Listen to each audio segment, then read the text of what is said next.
Të dashur miq, të dashur fëmijë, një mirëseardhje shumë të ngrohtë të gjithëve në Tiranë, në një tjetër pikë ulmore të mbledhjes së bashku, në një miqësinë rritje e fatit të përbashkët evropian që na lidh. Ju lutem, bashkohuni me mua për t'ju uruar mirëseardhjen sot presidentes së Komisionit Evropian, mikes së dashur të Shqipërisë e të gjithë rajonit ton, Ursula von der Leyen.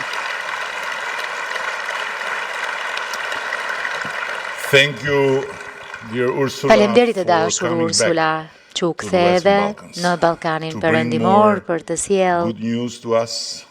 na sjellë edhe më shumë lajme të mira dhe sigurisht edhe më shumë detyra shtëpie, por po kështu edhe për të shijuar më shumë diell, një ushqim më të mirë dhe sigurisht më pak mërzi se sa në Fluskën tënde të BE-s në Bruksel. Me lejen tuaj, zonja presidente, dua që t'i bëj një falënderim të veçantë skuadrës suaj për bashkëpunimin e jashtëzakonshëm për ta bërë realitet këtë gjë dhe sidomos drejtorit tuaj përgjithshëm, Gert Jan, që ndau me ne mendimet e veta të mprehta për dobinë e një konferencë të tillë investimesh midis Bashkimit Evropian dhe Ballkanit Perëndimor, një konferencë që jemi të gatshëm ta kthejmë në një mbledhje të përditshme me një program gjithnjë më ambicioz.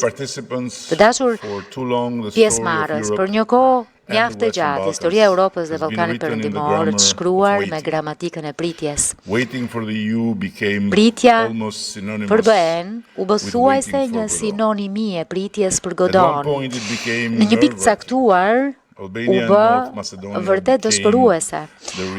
Shqipëria dhe Maqedonia e Veriut u bën rimishërimi i Vladimirit e Estragonit, pamundur për të shkëputur të dënuar të presin së bashku. E megjithatë, kur nuk ndalëm së ndruari momentin kur historia do të ndryshonte, dhe kur nuk reshtëm së punuari, në mënyrë që kur ky moment të vinte, të na gjente gati, të përgatitur dhe përpara fati.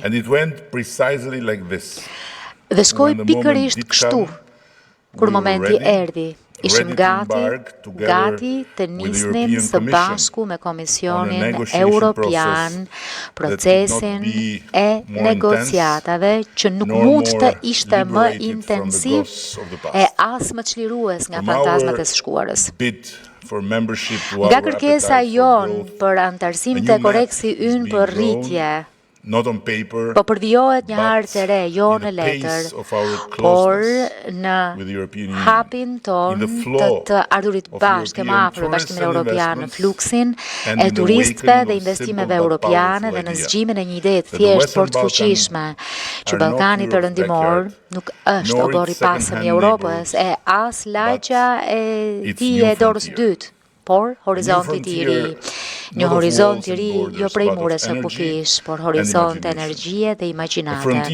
Një horizont ku Europa mund të rizbuloj shkatësinë e saj, oreksin, urinë e saj, nxitjen krijuese dhe mbi të gjitha dashurinë për jetën, për paqen e për të bërit bashkë.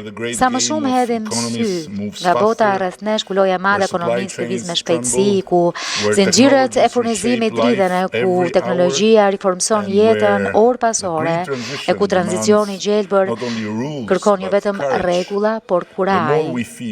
Aq më shumë ndjejmë, si kur më parë, nevojën për më shumë Europë. Dhe pikërisht këtu, në zemër të këtij gatishulli, dikush përfillur si një periferi, etiketuar fuqia e barutit e Europës, gjendet një rajon në rritje 2 herë më të shpejtë se sa mesatarja europiane, që ka një nivel të ulët borxhi, që është më e rëndësishme, me një energji sipërmarrëse që nuk i trembet se nesërmes. Kjo nuk është rastësi, është një horizont i ri. Horizonti i ri për mua do të thotë një vend ku investimet europiane gjejnë një ritëm shpejtësie të ri, ku inovacioni nuk e gjen veten të zhytur në pirgje letrash e ku rezistenca nuk është slogan, por një nevojë e përditshme që përmbushet nga përkushtimi i pakushtëzuar ndaj Bashkimit të Evropës, një vend ku projektet mund të shkojnë nga ideja në realizim më shpejt se kudo tjetër në kontinent, ku rregullat nuk janë një labirint, por një shkallë, ku sektori privat e qeverit lëvizin jo në vija paralele, por piktakohen si partner në një të ardhme të përbashkët. Një vend ku BE-ja dhe rajoni i saj takohen jo vetëm për të folur për të ardhmen, por për ta bërë të ardhmen realitet. E nuk duhet shumë shkencë, por duhet sa kuraj për të kuptuar se Ballkani Perëndimor mund të bëhet streha amortizuese rregullatore e Europës, laboratori i i rezistencës, një hapësirë për të testuar, për të ndërtuar e për të provuar të ardhmen. Nga energjia e lëndët e para kritike, tek infrastruktura inteligjencë artificiale, prodhimi i teknologjisë lartë, këto zinxhir europian të vlerës mund të zgjerohen, të diversifikohen e të bëhen më të fortë. Sepse le ta themi troç, Europa nuk e ka luksin të varet nga ajo që nuk kontrollon dot e ne në Ballkan. Nuk mund të kemi luksin të mbetemi ajo që jemi quajtur gjithmonë. Në rastin më të mirë, potencial. Ndaj le ta zëvendësojmë potencialin me qëllim, le ta kthejmë të kënd të Europës në një korsi të shpejtë të transformimit të Europës. Le të imagjinojmë një zonë të përbashkët horizontit ri, një ekosistem të ndërlidhur ku investimet miratojnë jo për vite tëra, por vetëm për muaj, ku përputhshmëria është e thjeshtë e transparente, e ndihmuar nga inovacioni, digitalizimi, inteligjenca artificiale, ku ligjet e tregut piktakohen me vlerat e Bashkimit Evropian. Le ta bëjmë një hapësirë të gjallë jetese për bizneset e sjella afër, jo vetëm në prodhim, por në besim. Le ta bëjmë një vend ku kompanitë europiane e vinë jo për krahun e lirë të punës, por për partneritete inteligjente. Ne e dim vendin tonë, po kërkojmë na jepet falas një vend në tryezë. Po kërkojmë të ndihmojmë BE-n në përpjekjet e veta për të ndërtuar këtë tryezë nga e para, sepse zgjerimi apo bashkimi, siç preferoj ta quaj, nuk mund të ketë bëjë vetëm me gjeografinë, duhet të ketë të bëjë me inteligjencën strategjike. Ballkani Perëndimor nuk është një problem për t'u zgjidhur, por një zgjidhje që pret të integrohet.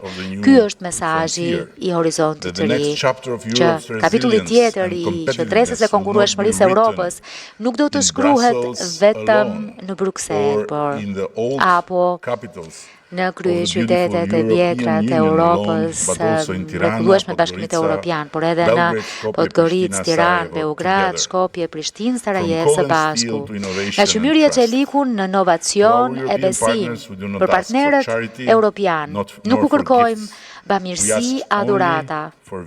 Kërkojmë vetëm vizion, të njëjtin vizion që dikur bashkoi hekurin e çelikun për krijuar paqe, i cili tashmë mund të bashkojë inovacion e investimin për krijuar qendres, si njëjti vizion që solli më parë bashk kombe si Polonia, Republikën Çeke, Slovakinë, Hungarinë e Sloveninë në Bashkimin Evropian, duke çelur aso kohë një horizont të ri që krijoi një rritje të jashtëzakonshme për ta e i solli Bashkimit Evropian dividend të tillë që nuk i kish parë për dekada të tëra.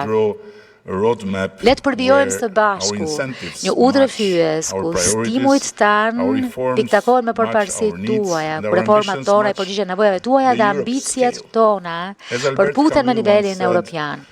Siç thosh Albert Camus, bujaria e vërtet kundrejt së ardhmes është t'i japësh gjithçka së tashmes.